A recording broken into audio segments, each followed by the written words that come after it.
ஆண்டவர் இயேசு கிறிஸ்துவுக்கு பிரியமானவர்களே, பிறந்த நாள் பிறப்பு விழா எல்லாருடைய வாழ்க்கையிலும் மகிழ்ச்சியை கொடுப்பதை பார்க்கின்றார். அவர்களுடைய வசதிக்கும் சூழ்நிலைக்கும் ஏற்ப எளிமையாகவோ ஆடம்பரமாகவோ நாம் நினைவு கூறுகின்றார். இந்த பிறப்பு விழா என்பது நமக்கு நாட்களை கடந்துவிட்டோம் என்பதற்கான அடையாளம் அல்ல. ஏன் பிறந்தோம், பிறந்ததற்கான காரியத்தை, இலக்கை நாம் எட்டி இருக்கிறோமா? இன்னும் கடந்து செல்ல வேண்டிய நாட்களிலே நமக்கான இலக்கு என்ன?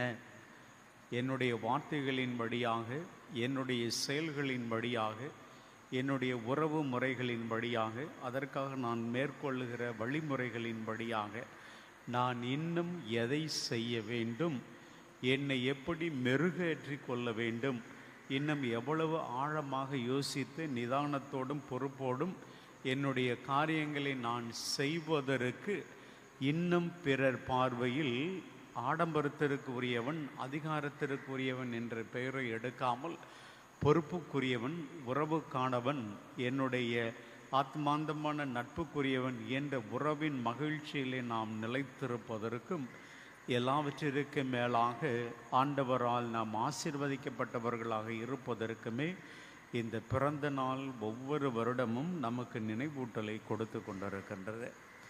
நாம் எல்லாருமே சில நேரங்களிலே ஒரு கேக்கை வெட்டி புத்தாடை அணிந்து பெரியவர்களிடம் ஆசீர்வாதங்களை வாங்கி மறந்து விடுகிறோம். மறப்பதற்கு அல்ல, மீண்டுமாக நமக்கு நினைவூட்டுவதற்கு. ஏனெனில் கடவுள் நம் ஒவ்வொருவருக்குமே ஒரு சிறப்பான அழைப்பையும் வாய்ப்பையும் கொடுத்திருக்கிறார்.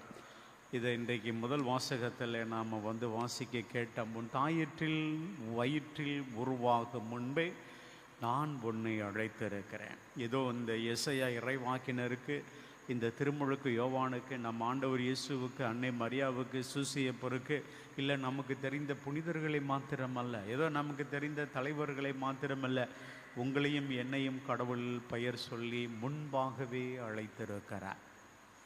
அதுலேயும் பார்த்தீங்கன்னாக்கா, இன்றைக்கு பதிலுரை பாடலில் அருமையான வார்த்தை. நம்ம சில விஷயங்களை நாம் கவனிக்கிறது கிடையாது. பல்லவியில் பார்த்தீங்கன்னா, வியத்தகு முறையில் என்னை படைத்ததால் நான் உமக்கு நன்றி நவிழுகிறேன்.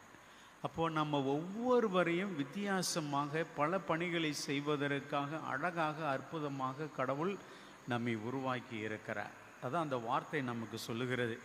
இதை நாம் ஒவ்வொருத்தரும் உணரணும். ஆக கருப்பாக இருக்கிறோம், சிவப்பாக இருக்கிறோம், குட்டையாக இருக்கிறோம், நெட்டையாக இருக்கிறோம், ஒல்லியாக இருக்கிறோம், குண்டாக இருக்கிறோம், அதை பற்றியெல்லாம் நம்ம கவலைப்படலை. வசதி இருக்குது இல்லை, என் வழியாக